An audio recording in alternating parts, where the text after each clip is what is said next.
Est-ce qu'il y a quelqu'un qui est venu ici pour rien ce matin? J'espère que nous tous nous sommes venus parce que nous espérons recevoir quelque chose de la part du Seigneur. Si tu es venu avec cet objectif-là, tu vas tout simplement lever ta main et nous allons prier ensemble. Est-ce que tu peux lever ta main où tu es? Si tu es venu avec l'objectif de dire au Seigneur, je suis venu pour recevoir encore quelque chose ce matin. J'aimerais que tu puisses prier pour toi-même, que ton cœur s'ouvre pour la parole de ce matin. Jésus, nous sommes là présents. Nous voulons maintenant, Seigneur, recevoir ce que tu as prévu ce matin. Seigneur, je ne suis que ton instrument. Utilise-moi pour ta gloire, afin que le message, Seigneur, que tu as préparé pour ton peuple ce matin, puisse arriver, Seigneur, et être consommé comme tu l'as prévu. Je bénis ta grâce en ces lieux. C'est dans le nom puissant de Jésus-Christ que je prie ainsi. Amen. Alléluia. Nous allons partager la parole de Dieu. Nous sommes dans le livre de Matthieu. Pour ceux qui ne me connaissent pas, mon nom est Ushindi Kamegeri Jonathan. Je suis évangéliste ici à Hermone, centre francophone. Nous allons lire dans Matthieu. C'est une histoire que nous connaissons bien tous. Je pense que même si je lis cette histoire, tout le monde peut avoir déjà des commentaires. C'est la parabole des 10 vierges dans Matthieu 25. Pour ceux qui n'ont pas de Bible, je pense que les médias vont nous aider à projeter. Je commence par le verset 1er jusqu'au verset 13. Je peux directement lire la version Louis II là-bas. Alors le royaume des cieux sera semblable à 10 vierges qui, ayant pris leur lampe, allèrent à la rencontre de l'époux. La suite, s'il vous plaît. 5 d'entre elles étaient folles et 5 sages. Les folles, en prenant leur lampe, ne prirent point d'huile avec elles. Mais les sages prirent avec leurs lampes de l'huile dans des vases. Comme l'époux tardait, toutes s'assoupirent et s'endormirent. Au milieu de la nuit, on cria, « Voici l'époux, allez à sa rencontre. » Alors toutes ces vierges se réveillèrent et préparèrent leurs lampes. Les folles dirent aux sages, « Donnez-nous de votre huile, car nos lampes s'éteignent. » Les sages répondirent, « Non, il n'y en aurait pas assez pour nous et pour vous. Allez plutôt chez ceux qui en vendent et achetez-en pour vous. » Pendant qu'elles allaient en acheter, l'époux arriva. Celles qui étaient prêtes entrèrent avec lui dans la salle des noces, et la porte fut fermée. Plus tard, les autres vierges vinrent et dirent, « Seigneur, Seigneur, ouvre-nous. » Mais il répondit, « Je vous le dis en vérité, je ne vous connais pas. Veillez donc, puisque vous ne savez ni le jour, ni l'heure, parole du Seigneur. » Alléluia. Pendant que je parcourais ces paroles, j'étais en train de penser à ce sujet qui est populaire dans cette semaine, dans notre paroisse. Il y a un séminaire où on parlait du réveil, jeunes porteurs du réveil. Et pendant que je réfléchissais par rapport au réveil, j'avais compris que le réveil n'est pas un état extraordinaire ou n'est pas une autre dimension. Mais le réveil, c'est justement la vie normale d'un chrétien. Donc le réveil n'est pas rien d'autre, ce n'est pas une manifestation, le réveil n'est pas un mouvement, le réveil n'est pas une expérience. Mais le réveil, c'est la normalité d'un enfant de Dieu. Donc un enfant de Dieu, c'est quelqu'un qui est éveillé. Nous venons de lire ensemble cette histoire que nous avons toujours lue. Mais quand vous lisez cette histoire, la Bible révèle beaucoup de choses avant que l'histoire ne finisse. La Bible nous parle des 10 vierges. Mais pendant que la Bible parle des 10 vierges, directement, elle définit qu'il y a 5 qui sont folles et 5 qui sont sages.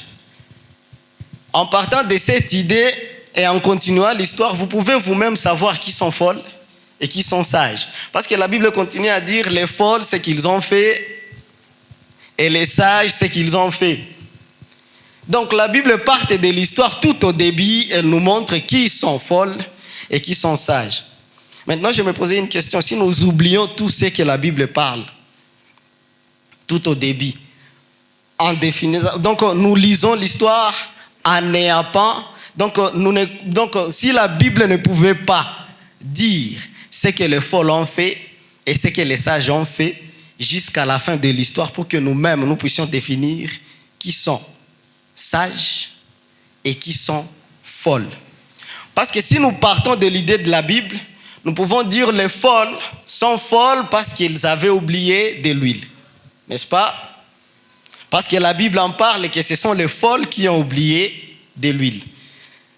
Mais est-ce qu'on peut traiter quelqu'un de fou ou de folle seulement parce qu'il a oublié l'huile? Est-ce que l'huile n'est pas l'oubli? Est-ce qu'un homme qui oublie quelque chose peut être directement qualifié de fou? Ou bien une femme de folle? Seulement parce qu'il a oublié. Mais tout le monde oublie ici, non? Est-ce que quand vous oubliez, on dit que vous êtes fou? Ou bien vous êtes folle? Ça veut dire que le fait d'oublier, ce n'est pas cela qui donne à ces 5 vierges-là, ces caractères-là d'être qualifiés de folles. Parce que normalement, si nous réfléchissons selon la logique humaine, ce n'est pas juste de traiter quelqu'un de fou seulement parce qu'il a oublié. J'espère que vous êtes tous d'accord avec moi. Ou si ma réflexion n'est pas juste, je ne sais pas comment je peux avancer. Et puis, la Bible continue en disant, alors ce qui m'intrigue pour aller un peu vite, vous devez comprendre que ces folles-là, elles n'étaient pas folles seulement parce qu'elles ont oublié. Elles n'étaient pas folles seulement parce que elles n'avaient pas d'huile. Ce n'est pas une question de réserve ou de provision qui a fait de ces folles-là folles. Vous ne vous êtes jamais trompé. Vous prenez quelque chose, vous pensez que ça sera suffisant. Et au moment où vous arrivez, donc ce que vous êtes dans l'action, vous trouvez que ça n'a pas été suffisant. Est-ce que cela fait de vous un fou?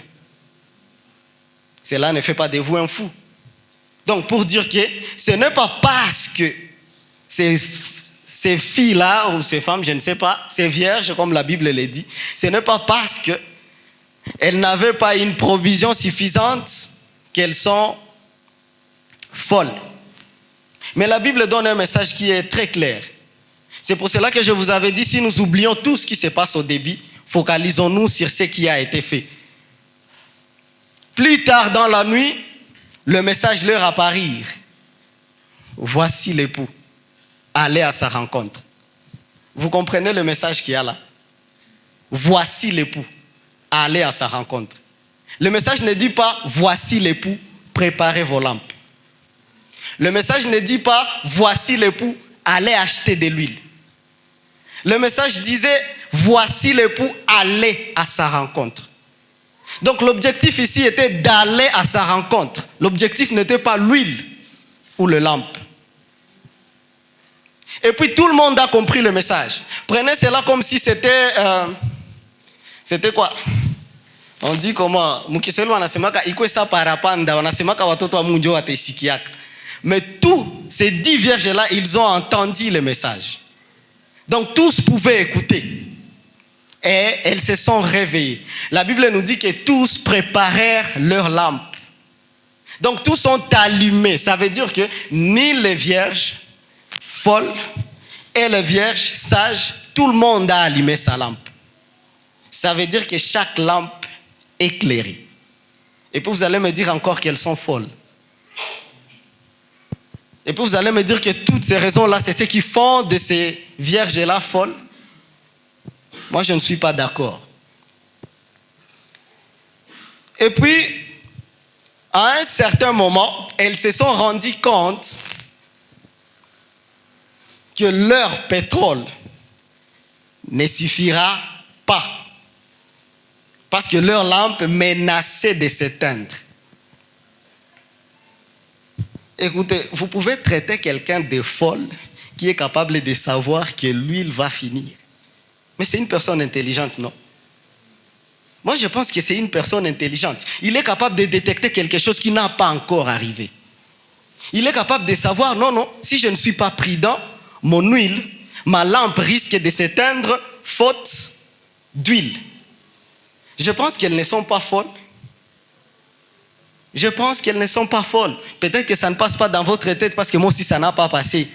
Mais moi je pense que ce sont des gens qui étaient intelligents. Alors leur problème réside sur un endroit. Ils n'ont pas bien compris le message. C'est pour cela que j'ai intitulé mon thème d'aujourd'hui. As-tu déjà le choix ou es-tu préoccupé? Vous pouvez tout simplement le répéter à votre voisin. As-tu déjà le choix ou es-tu encore préoccupé? Tu peux le lui dire. Ou tu peux le dire à toi-même. Est-ce que j'ai déjà le choix ou je suis encore préoccupé? Le message pour ces 10 vierges était « Voici l'époux ». Donc l'époux est déjà présent. Tout ce qu'on vous demande, c'est d'aller à sa rencontre.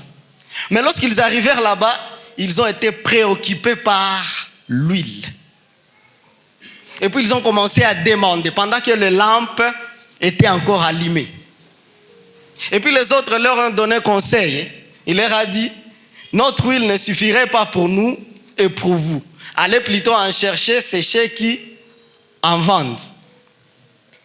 Écoutez, l'époux est en train de venir. Au lieu d'utiliser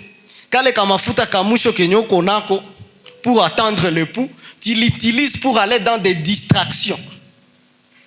Moi, je pense que cette huile-là leur aurait permis d'attendre l'époux et de le rencontrer. Mais qu'est-ce qu'eux ont fait? Au lieu d'attendre avec le peu d'huile qui leur restait, ils ont choisi d'aller remplir pour revenir après. Ils ont oublié l'objectif. Ils n'ont pas bien saisi le message. Ils ne savaient pas qu'il s'agit de rencontrer. Bon, ok. Je vais vous donner aussi un exemple. Si par exemple, je suis avec Papa Gaudens, moi je n'ai pas beaucoup d'huile, mais lui il en a. Nous sommes en train de marcher sur le même chemin. Même si ma lampe s'éteigne, mais la lampe de Gaudens continuera à éclairer. Parce que nous sommes en train de marcher ensemble sur la même route. Vous ne trouvez pas que c'est de la folie si je me dis je vais laisser Gaudens, je vais encore aller repartir chercher d'huile. Si cette lampe s'éteigne pendant que je suis en train de retourner, quel sera mon sort? C'est la raison pour laquelle ces femmes-là étaient folles, seulement parce qu'elles avaient loupé l'objectif. Et je pense que c'est la situation actuelle de l'Église. Nous sommes préoccupés. Vous vous souvenez dans la Bible, la parole de Dieu nous parle de Marie et Marthe. Jésus était chez eux.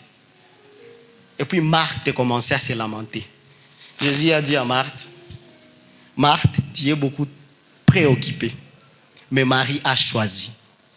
C'est pour cela que je suis en train de te poser une question. As-tu déjà le choix ou tu es encore préoccupé? Quand je parle de préoccupation, je ne suis pas en train de parler des activités que nous avons extérieurement. Est-ce que vous savez que même l'église peut vous préoccuper? Vous savez que vous pouvez être préoccupé dans l'église sans avoir un choix véritable? Vous savez que nous avons des chrétiens qui sont préoccupés parce que cette parole n'est pas adressée aux païens. C'est aux chrétiens. Donc vous pouvez être préoccupé dans l'église. La préoccupation peut être la chose dont vous vous dites, sans ceci, le Seigneur ne m'agrée pas. Il y a d'autres personnes qui pensent, le Seigneur se souvient de moi seulement parce que Mina Pangouza habite. Il y en a d'autres personnes qui se disent, parce que Mina Koropa Kakanisa, pas l'enjo kwenye Mungu ananikumbukiaka. Bien-aimé, j'aimerais te dire, notre Seigneur est celui qui ressuscite le mort. Je ne sais pas si vous avez déjà entendu ça bien. Si quelqu'un est celui qui ressuscite le mort, ce sont des cadavres. Ils ne peuvent pas bouger. Ils ne peuvent pas fournir d'efforts pour se relever. Ça veut dire que notre Seigneur n'a pas besoin de la force de quelqu'un. Il agrée une personne, il ressuscite une personne, il les tire de la mort. C'est lui qui lui donne la capacité même de marcher. Alors ne me dites pas que le Seigneur se souvient de vous seulement parce que vous faites ceci. Est-ce que vous savez que la prédication est devenue aussi une préoccupation dans l'église? Vous manquez de choix parce que vous vous dites, puisque je suis tel, maintenant je dois. Le Seigneur ne vous dit pas que vous devez, il vous dit d'être focus. Focalisez-vous. L'époux arrive, allez à sa rencontre. Ne devenez pas fou ou folle. N'allez pas acheter l'onction. Ça, nous avons dans l'église et nous le voyons le plus souvent. Vous verrez toujours un jeune chrétien qui se dit, quand même moi aussi j'ai un don. Je ne peux pas continuer sous le ministère de quelqu'un d'autre. Je peux aussi faire quelque chose. Je peux aller aussi à la montagne faire 21 jours, moi aussi j'aurai l'onction. Bien-aimé, tu es en train de perdre. Le Seigneur te demande d'utiliser le peu de lumière que tu as. Utilise-les. Et puis je vais vous poser une question. Je ne sais pas si ça sera une question. Moi, je vais épouser une femme. Ou bien un homme veut épouser une femme. Et la question que je pose aux mariés qui sont ici, est-ce que c'est la femme qui prépare la lumière à la maison ou bien elle vient, elle raconte tout, est prête? Est-ce qu'elle vient chez vous avec la lampe? Et même si elle venait avec la lampe, est-ce qu'elle va trouver qu'il n'y avait pas de lampe? Ou bien vous préparez tout avant? Moi, je pense que même si l'époux pouvait trouver que les lampes étaient déjà éteintes, il ne pouvait pas les rejeter. L'époux n'a rejeté personne. L'époux a accueilli ceux qui étaient prêts. Ou bien d'autres termes, l'époux a accueilli ceux qui étaient présents. C'était ça le problème. D'autres sont partis et je veux vous rassurer qu'elles avaient trouvé l'huile. Elles sont venues avec l'huile, mais la porte était déjà fermée. Et j'aimerais te dire que l'huile n'a pas permis que la porte s'ouvre. Je ne sais pas quelle quantité d'onction tu veux, je ne sais pas ce qui te permet d'être un bon chrétien, mais j'aimerais te dire que l'huile n'ouvrira pas la porte si elle est fermée pendant que tu n'es pas là. Je suis en train de te rappeler une chose. Sois focus, ne sois pas distrait par des préoccupations. Christ est à la porte. Et puis vous savez, lorsque la Bible dit Jésus revient bientôt, ce n'est pas Jésus revient demain ou à 12 heures. Ça signifie tout simplement qu'il va venir subitement, d'un clin d'œil. Ça veut dire que personne ne connaît ni l'heure. C'est ce que la Bible nous dit, le dernier verset que nous avons lu. Personne. Ni le jour, ni l'heure. Ça veut dire que nous pouvons être ici subitement, il arrive. Et quand il arrive, ceux qui sont à lui partent. Donc le bientôt là, ce n'est pas dans quelques jours. Le bientôt là, c'est subitement. D'un clin d'œil, il peut venir. Les gens s'envolent. N'abandonnez pas la mission qui vous a été confiée. Lorsque le Seigneur vous a dit d'être focus, s'il vous plaît, soyez focus. Ils ont dit, l'époux arrive, allez à sa rencontre. Ils n'ont pas dit, l'époux arrive, préparez vos lampes. Ils n'ont pas dit, l'époux arrive, allumez vos lampes. Ils n'ont pas dit, l'époux arrive, allez acheter du pétrole. Ils ont dit, l'époux arrive, tout ce que vous avez à faire, c'est d'aller où? À sa rencontre. C'était ça le message. Vous savez pourquoi elles sont folles? Car seulement elles ont pris une mauvaise décision. Une décision folle. Au lieu de prendre une décision sage. C'est pour cela que la Bible les rappelle folles. L'objectif n'était pas l'huile. L'objectif était la rencontre. L'époux n'avait rien à faire avec l'huile. Il n'avait rien à faire. Tout ce dons-là que vous cherchez, c'est le Seigneur qui le donne. Tout ce que vous voulez sur cette terre, tout ce que vous pouvez demander, c'est le Seigneur qui le donne. Tout ce qu'il veut, c'est que vous soyez focus sur lui. Vous savez, il y a une différence entre deux phrases de dire « Seigneur, j'ai besoin de toi » et « Seigneur, je ne veux que toi ». Vous savez, j'ai déjà compris quand nous avons besoin de quelqu'un, ça veut dire qu'on ne l'aime pas vraiment. On veut tout simplement l'utiliser. Mais quand quelqu'un t'aime, il ne veut que toi. Vous savez, lorsque vous dites que vous avez besoin de Dieu, c'est parce qu'il y a une situation qui vous accable. Vous avez tout simplement besoin qu'il vienne résoudre ce problème. Mais lorsque vous ne voulez que lui, même si vous êtes dans des problèmes, s'il est là, cela est suffisant. Cela est suffisant. Et c'est la dimension que nous n'aimons pas atteindre. Voici l'époux aller à sa rencontre. Vous savez ce qui se passe lorsqu'on rencontre l'époux? Vous avez déjà lu l'histoire de la naissance de Jésus-Christ. Il y a ce berger-là. Qui étaient dans la forêt en train de paître leurs brebis. Et puis lorsqu'ils ont obtenu le message, c'est dans Luc 2, ils sont partis voir l'enfant qui est né. Considérez tout simplement qu'ils sont partis à la rencontre de l'époux. Et lorsqu'ils étaient arrivés là-bas, j'aimerais préciser quelque chose. Ce berger-là, lorsqu'ils nous ont rencontré le roi de gloire, ils se sont rendus compte que c'était le roi de gloire, mais lorsqu'ils sont repartis, leur situation n'a pas changé. Ils étaient restés toujours bergers avec leurs brebis. Mais ce qui a changé, c'est la présence du roi des rois dans leur vie. Bon, moi, je pense que le Seigneur, la plupart des fois, il ne change pas nos situations, mais il change les gens qui traversent ces situations. Donc, vous n'avez jamais compris que vous êtes en train de... Donc, pourquoi on ne se pose pas ce genre de questions? Je suis en train de traverser cette situation, mais tout ce dont j'ai besoin, c'est que Jésus puisse résoudre la situation. Mais vous ne voyez pas qu'est-ce que la situation a changé en moi. Est-ce que j'ai été transformé par cette situation? Vous pouvez avoir un voisin qui vous insulte, une personne qui ne veut pas de vous. Vous vous sentez vraiment humilié, toute la famille humiliée. Vous ne savez pas quoi faire. Et vous vous demandez pourquoi le Seigneur est en train de laisser faire ce genre de choses.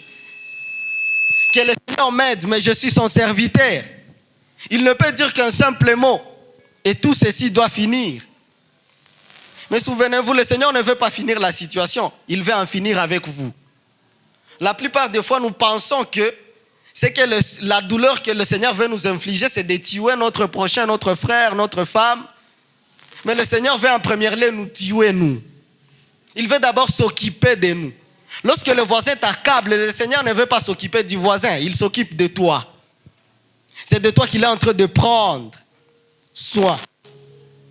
Alors ce berger-là, ils étaient partis, ils ont vu le roi de gloire, mais ils sont retournés bergers. Et puis toi te demandes, si j'ai déjà rencontré Christ, pourquoi je suis toujours dans la même situation? Tu dois comprendre une chose. Quand tu es venu à sa rencontre, lui, il ne s'intéressait pas à ta situation, il s'intéressait à toi. Il voulait ton cœur. Il ne voulait pas ton environnement. Il ne voulait pas ta situation financière. Il ne voulait pas changer cela. Il voulait seulement toi et uniquement toi. Alors j'aimerais te poser une question. Pourquoi tu t'agites encore? Cette situation n'est pas seulement arrivée à vous-même. Il y a même les disciples de Jésus-Christ. Cette même situation leur est arrivée. Dans la Bible, vous allez comprendre que même les disciples de Jésus-Christ, je pense que c'est dans Jean 14, au verset 5, la Bible nous dit quoi? Thomas lui dit. Qu'est-ce que Thomas a dit? Nous ne savons pas où tu vas. Comment en saurions-nous les chemins? Jésus-Christ lui a dit, je suis le chemin, la vérité et la vie. Et puis au verset 8, il y a Philippe, lui aussi, qui a demandé, Seigneur, montre-nous le Père, et cela nous suffit.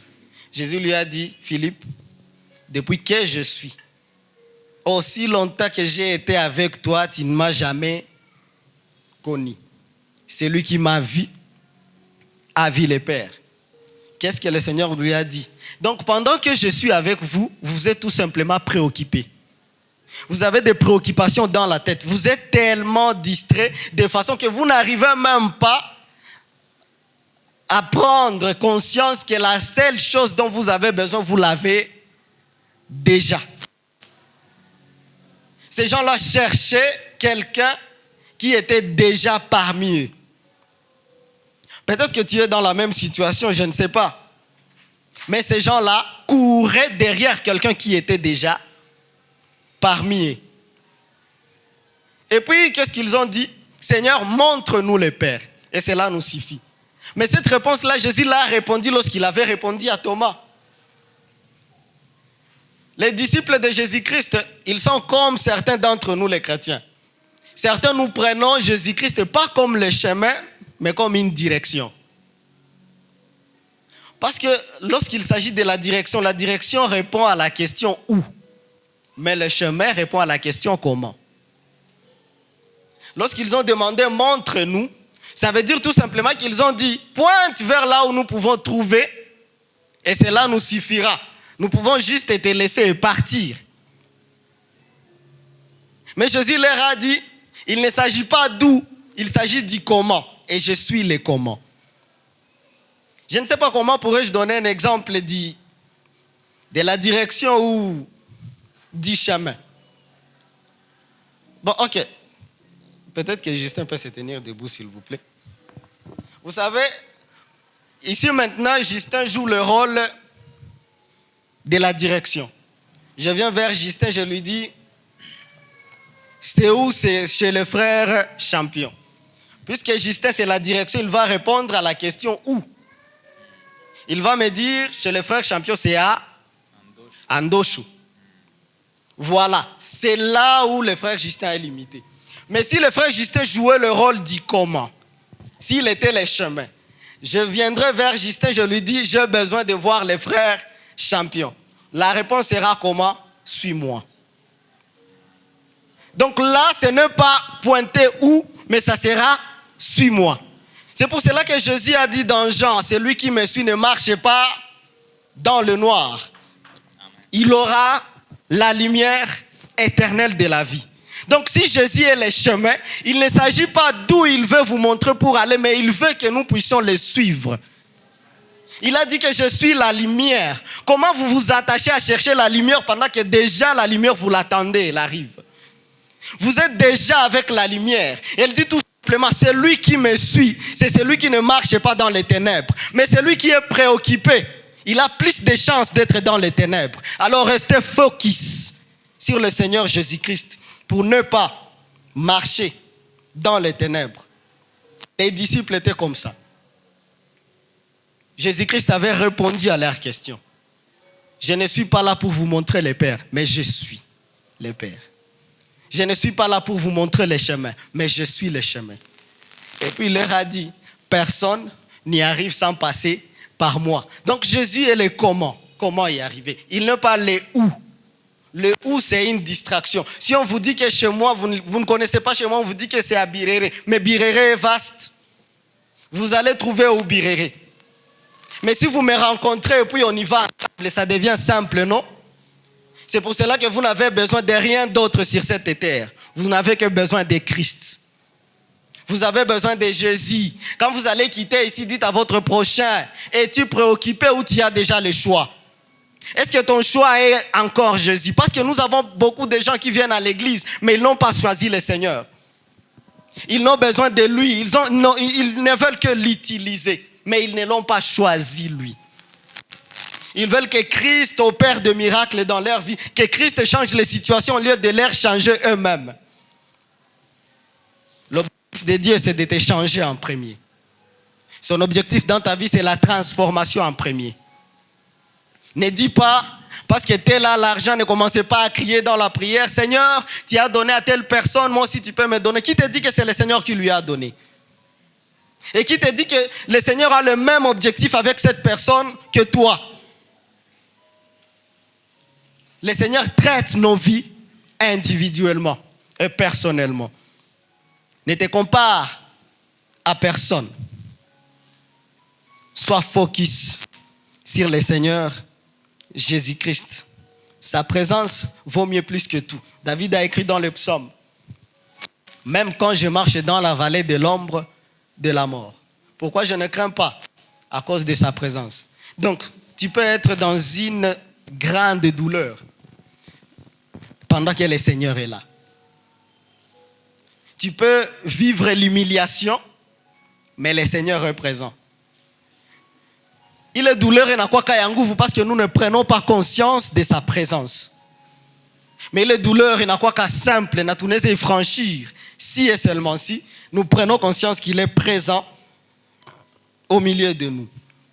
Vous savez, dans la Bible, ce chemin-là que Jésus avait dit, il a dit que je suis le chemin. Ce n'est pas un chemin facile, je vous l'assure. Vous savez comment est-ce que la Bible le dit dans Matthieu 7, le verset 13 et 14. Je ne sais pas si les médias vous êtes... Matthieu 7, le verset 13 et 14.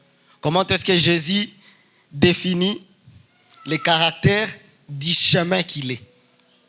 Et puis vous allez tous comprendre que c'est tout ce que je suis en train de dire ce matin. Verset 13, la Bible dit « Entre par la porte étroite ». La Bible parle de cette porte, mais la caractéristique de la porte, c'est qu'elle est étroite. Mais lorsque la Bible parle du chemin, le verset continue en disant « Et les chemins qui mènent à... » Non, ça veut dire quoi? Entre par la porte étroite, à large de la porte, voilà. Resserrer est les chemins. Je suis en train tout simplement de chercher ces caractères. La porte est étroite, mais le caractère du chemin est resserré. Donc vous devez comprendre que Jésus est le chemin le moins emprunté. Ce n'est pas beaucoup de gens qui passent par là, c'est ce que la Bible dit. Alors je ne sais pas, si le chemin sur lequel tu te trouves, il y a beaucoup de gens qui commencent à douter. Parce que le caractéristique, c'est que c'est le chemin le moins emprunté.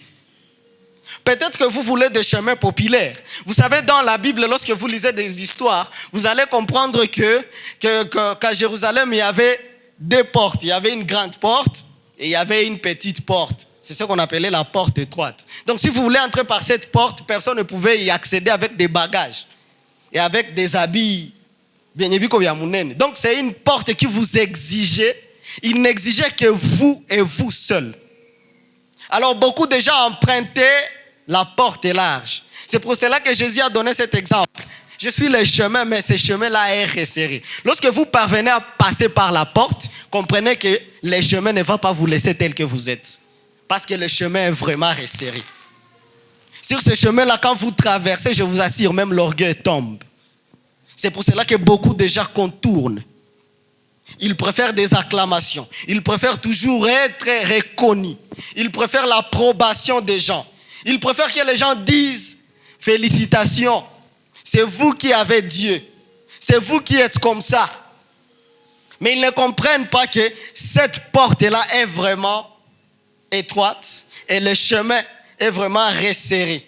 Il est dit complètement jusqu'à ce que tu arrives à destination. Donc, quand nous suivons le Seigneur Jésus-Christ, ne pensons pas à la facilité. Comprenez qu'il n'a besoin que de nous. Lorsque la parole de Dieu dit, si quelqu'un veut venir après moi, qu'il renonce à lui-même. Qu'est-ce que signifie vous-même? Vous pensez que vous êtes mauvais complètement, mais vous avez des biens et des mal, non? Vous avez des mauvaises choses et des bonnes choses. Mais Jésus s'attaque à vous-même. Il s'attaque à tout. Le bon et les mauvaises choses. Il veut voir une personne transformée. Une personne qui est déjà morte et ressuscitée avec le Seigneur. Bien aimé, si vous êtes trop préoccupé, vous allez rater. Vous risquez de rater et rester comme tout le monde qui passe par la porte qui est large. Mais je vous assure, choisissez la porte étroite, même si ça vous sert fort. Dire au Seigneur, même si ça sert fort, mais tu es avec moi. Vous savez que vous pouvez passer par ces chemins parce que vous êtes avec Jésus. Mais vous ne pouvez pas passer avec un autre homme. Vous savez, Jésus est plus grand que tous les hommes, mais vous pouvez passer avec lui sur ces chemins. Mais Jésus ne permet pas deux hommes à la fois de passer sur ces chemins. Alors comprenez une chose, si je prends le frère Justin, je lui dis, passons par la porte étroite. Je vous assure que je serai devant, peut-être il sera derrière, mais chacun à son tour. Alors comprenez une chose, ce chemin-là n'est pas un chemin pour plusieurs. Ne dites pas qu'à Hermon, nous avons de bonnes prédications, nous avons un bon Mchungaji, nous avons... Non, non, non, non, non. Lorsque le berger prêche la parole, c'est pour toi, ce n'est pas pour ton voisin. Et la parole de ce matin, ce n'est pas pour ton voisin, c'est pour toi. Tu peux le recevoir pour toi et dire, j'ai décidé de ne pas être distrait, de ne pas être préoccupé, mais de choisir ce qui est nécessaire à cet instant. Est-ce que nous pouvons tenir debout dans la prière, s'il vous plaît? Nous pouvons tenir debout dans la prière. Je sais bien que tu as saisi bien le message. Peut-être que je parlais de beaucoup de choses, mais j'aimerais tout simplement que tu te focalises sur une chose. Est-ce que j'ai déjà les choix? Ou je suis encore préoccupé? Qu'est-ce qui te préoccupe encore dans la vie? Qu'est-ce qui éloigne de toi le Seigneur Jésus-Christ? Quels sont les multiples choix que tu es en train de faire au lieu de te focaliser sur la seule chose qui est nécessaire? La bonne part qui ne peut jamais t'être ôtée. Si tu sens que ce message a été bénissant pour toi ce matin, si tu sens que ce message t'a vraiment changé, à apporter quelque chose dans ta vie, tu vas juste fermer tes yeux et dire au Seigneur merci, mais je veux avoir les choix dès aujourd'hui. Je ne veux pas que tu puisses passer devant, mais je veux que ça soit une décision venant de ton cœur. Est-ce que tu peux commencer à prier? Seigneur, merci pour ta grâce. Merci pour ce matin et merci de nous avoir communiqué ce message. Seigneur, nous l'avons entendu et nous t'avons trouvé dans le message. Maintenant, nous avons besoin de toi. Nous ne voulons pas être qualifiés de folles, mais nous voulons être des femmes sages qui ont su choisir la bonne chose au bon moment. Jésus, nous avons besoin de toi. Beaucoup de préoccupations nous éloignent de ta présence, mais nous voulons rester focus à ta présence. Lorsque ton règne vienne et que ta présence descend encore dans nos vies, dans la vie de tout et chacun de nous. Seigneur, nous te bénissons. C'est dans le nom puissant de Jésus-Christ que nous avons ainsi prié. Amen.